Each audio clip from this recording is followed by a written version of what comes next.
एक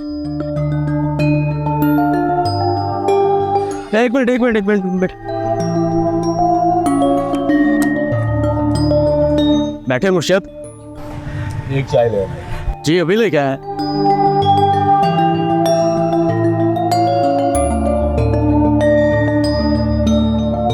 ले मुर्शिद पानी पिए।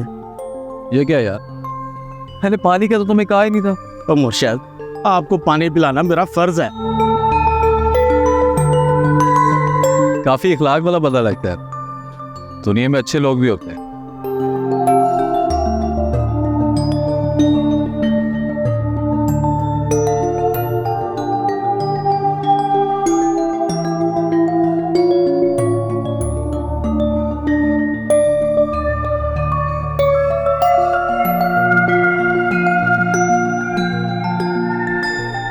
ले मुर्शिद, आपकी चाय। ये क्या यार, बिस्किट से तो मैंने आपको कहा ही नहीं था। अरे मुर्शिद, आप फिक्र क्यों करते हैं? ये बिस्किट आपको मेरी तरफ से है, आप बेफिक्र होकर खाएं। इसके पैसे नहीं लूंगा आपसे। यार ये मुर्शिद कहना तुम्हारा तकिया कलाम है या वैसे ही कहते रहते हो? तुम्हें गलत फहमी हो रही है। तुम जो समझ रहे हो ना, मैं बिल्कुल भी वो नहीं हूँ। अरे ऐसी बात नहीं है मुर्शिद, आप मेरे खास मेहमान हैं। वो कैसे? मैं आपको असल बात बताता हूँ, लेकिन आप वादा करें कि आपने मेरी पूरी बात सुन लेनी है। ये कुछ साल पहले की बात है कि मेरे हालात बहुत खराब थे और मैं बहुत गरीब था। इतना कि घर में बीवी बच्चों को खाने के लाले पड़ गए और मुझे कोई काम भी नहीं मिल रहा था। और बस इसी तरह मैं मायूस होकर एक दिन घर से बाहर निकला और सड़क के किनारे खड़ा था। तभी एक दूर से आती हुई मोटरसाइकिल पर नजर पड़ी और मैंने उसको हाथ दिया।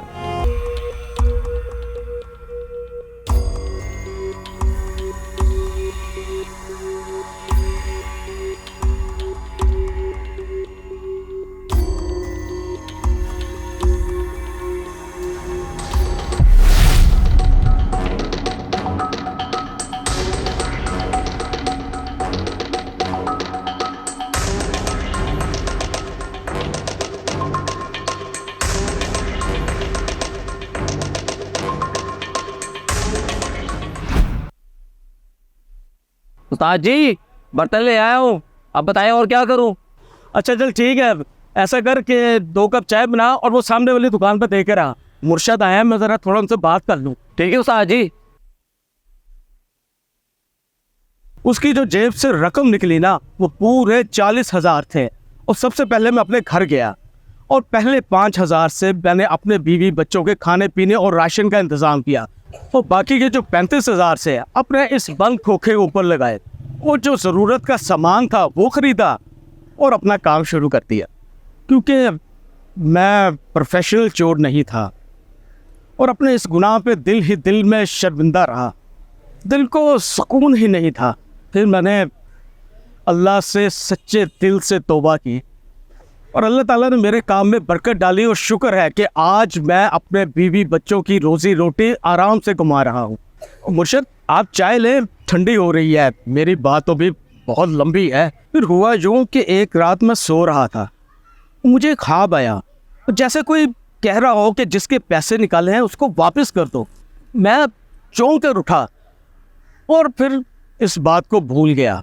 लेकिन वो ख्वाब फिर दोबारा मुझे आया और फिर ये सिलसिला ही बन गया। मैं काफ़ी परेशान हुआ। मैं खुद में उस बंदे के पैसे वापस करना चाहता था, लेकिन उसे तलाश कहाँ करता।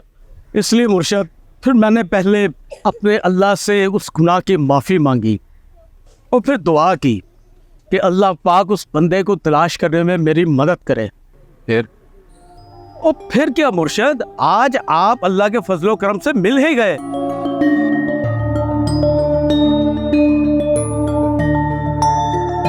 ये ले आपकी अमानत।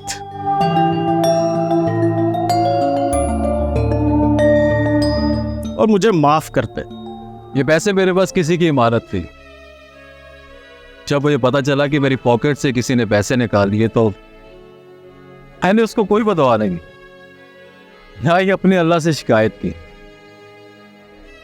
पैसे तो मेरे पास किसी की इमारत थी, लेकिन चोरी तो मेरी जेब से हुए थे ना, इसलिए उस बंदे को मैंने अपनी पॉकेट से पैसे दिए। तुम्हें पता है, मैंने सारी जिंदगी हलाल रिस्क कमाया और मुझे यकीन था कि मेरा अल्लाह कहीं ना कहीं से मुझे वो पैसे लुटा दे। हाँ मुर्शद, आपकी कमाई बड़ी बरकत वाली थी, उसने मेरी ज़िंदगी में बरकत डाल दी। आप मुझे माफ़ कर दें, आप मुझे माफ़ करेंगे तो अल्लाह भी मुझे माफ़ कर देगा। तुम्हें अपनी गलती का एहसास हुआ, मेरे लिए इतना भी बहुत है। मैंने अपनी अल्लाह की रज़ा के लिए तुम्हें माफ़ किया। इस बात पर यकीन रखें कि आपकी मेहनत की कमाई कहीं नहीं जाती। अगर आप किसी का नुकसान ना करें तो अल्लाह आपका वो नुकसान किसी न किसी तरह पूरा कर ही देता है। काफ कहानी की फैमिली बने और इस स्टोरी को दूसरों के साथ शेयर करें और इस अच्छाई को ज़रूर फैलाएं।